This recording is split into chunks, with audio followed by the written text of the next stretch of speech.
नमस्कार दोस्तों, मैं हूं टी राम और आप देख रहे हैं रियल हंटर। आज की कहानी मुझे एक अनजान आदमी ने इंस्टाग्राम आईडी पर भेजी है। उसने अपना नाम छुपाने को कहा है, बस एक लाइन लिखी, भाई ये बात किसी को नहीं बता पाया। मैंने सोचा आपको ही बता दूं, क्योंकि आज कल इन बातों पर कौन विश्वास करता है। तो चलो कहानी की शुरुआत करते हैं। इन्हीं की जुबानी से मैं 2011 में उत्तराखंड के भैरव घाटी वाले इलाके में टैक्सी चलाता था। मन से डरपोक नहीं हूं, लेकिन उस रात जो हुआ उसने मेरे पूरे विश्वास को हिला दिया।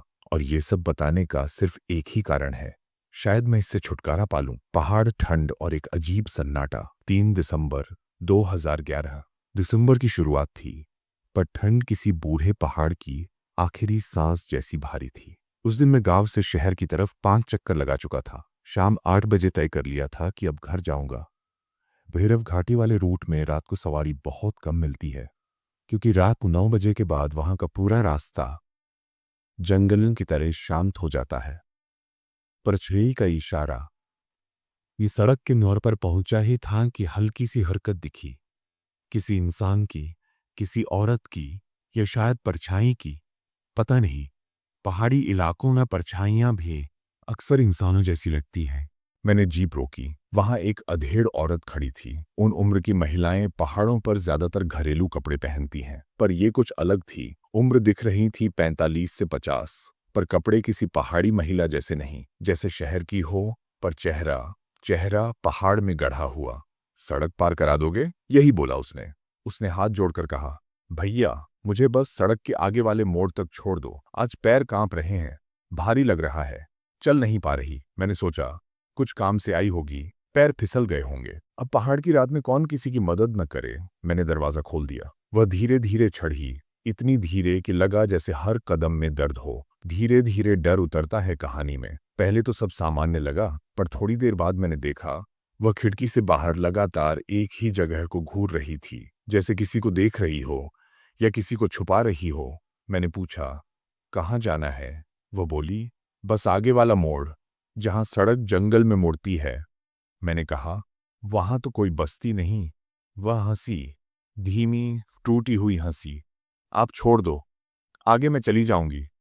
उसकी हंसी में इंसान कम, थकावट ज्यादा थी, और थकावट भी अजीब, जैसे किसी बहुत पुराने दर्द का बोझ हो। धीरे धीरे माहौल बदलता है। हम अभी सिर्फ 3 मिनट चले थे कि मैंने कुछ महसूस किया। उसके बैठते ही जीप के अंदर अजीब ठंड फैल गई थी। हीटर तो चल रहा था, लेकिन हवा बर्फ की तरह लग रही थी। उसके पैर जूतों के ऊपर से भी गीले दिख रहे थे, जैसे पानी में डूबकर निकले हों। मैंने पूछा, पैर गीले हो गए क्या? वो बोली, थोड़ा नदी के पास फिसल गई थी। हल्की सी बात थी, पर उसके बोलने का तरीका कुछ अजीब था, जैसे वह कहने को कह रही हो, पर सच्चाई कुछ और हो। सड़क जितनी आगे, डर उतना भारी। जैसे जैसे मोड़ नजदीक आ रहा था, मेरे कानों में हवा की बेहद तीखी आवाज आने लगी। जंगल की हवा आमतौर पर सीटी बजाती है, पर यह आवाज जैसे किसी की चीख को हवा ने उठा रखा हो। मैंने एक बार उसे देखा। उसकी नजरें अब मेरे हाथों पर थीं, स्टीयरिंग पर, जैसे वह याद कर रही हो कुछ, किसी को या किसी हादसे। उसने पहली बार अपनी आंखों से देखा। मोड़ पर पहुंचकर उसने कहा, यहीं रोक दो। मैंने ब्रेक लगाया। रात 9:25 बज रहे थे। बाहर पूरा अंधेरा था और हवा एकदम भारी, जैसे किसी ने कुछ बड़ा दफन कर रखा हो। वह धीरे धीरे उतरने लगी, लेकिन जैसे ही जीप से पैर बाहर रखा,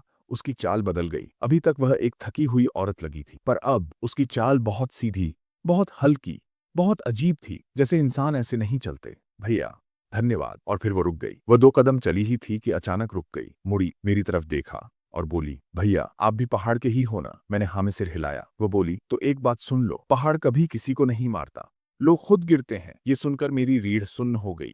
मैंने पूछा, आपका क्या मतलब? वो बोली, कुछ नहीं, बस याद रखना। फिर असली डर शुरू हुआ। धीरे, चुपचाप वह अंधेरे में आगे बढ़ने लगी। मैंने जीप मोड़ी ही थी कि मेरी हेडलाइट ने कुछ दिखाया। जहां वह अब भी चल रही थी, वहां कोई पैरों के निशान नहीं थे। मैंने घूर कर देखा। उसके जूतों पर कीचड़ था, लेकिन जमीन सूखी, फिर भी कोई कदमों का निशान नहीं। मैंने ब्रेक मारा। सांसें तेज हो गईं, ठंड अंदर तक उतर गई, और उस क्षण सब बदल गया। अचानक उसने अंधेरे से कहा, भैया रोशनी बंद कर दो। मैं कांप गया। मैंने कहा, क्यों? उसका जवाब, रोशनी में मेरी सच्चाई दिख जाती है, और ये अच्छा नहीं है। ये सुनते ही मेरे पूरे शरीर में झंझनाहट दौड़ गई। सच्चाई क्या थी? मैंने डरते डरते हेडलाइट उसी पर डाली, उसी पर डाली, उसी पर डाली,